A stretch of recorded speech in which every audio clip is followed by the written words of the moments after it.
రైతులకు శుభవార్త. రెండో విడత రుణమాఫీపై ప్రభుత్వం కీలక నిర్ణయం. ఇది తెలుసుకునే ముందు మీకు మా ఛానల్ నచ్చితే లైక్ చేయండి. మరిన్ని అప్డేట్స్ కోసం సబ్స్క్రైబ్ చేయండి.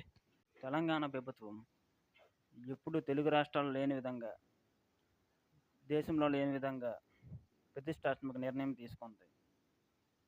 రైతులకు రుణమాఫీ కింద ఈ 18వ తేదీన మాఫీకి శ్రీకారం చుట్టింది. విడతల వారీగా మొదటి విడతగా ₹1,00,000 లోపున్న రైతులకి రుణమాఫీ చేసింది. దాదాపు 11,50,000 మంది రైతులకు 600 కోట్లు తొలి విడతగా వేసింది అకౌంట్లో. దీనితో పాటు కొత్తగా వచ్చిన సమాచారం ఏమిటంటే,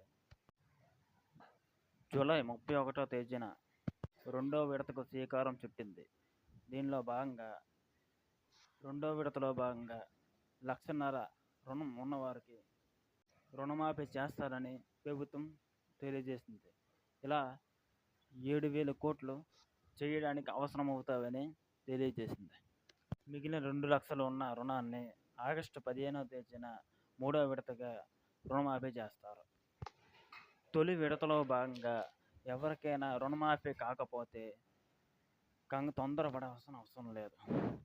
వ్యవసాయ శాఖ అధికారికి ఫిర్యాదు చేసి ఇటువంటి సమాచారాలు ఇంకా పొందాలంటే నా ఛానల్ లైక్ చేసి సబ్స్క్రైబ్ చేయండి.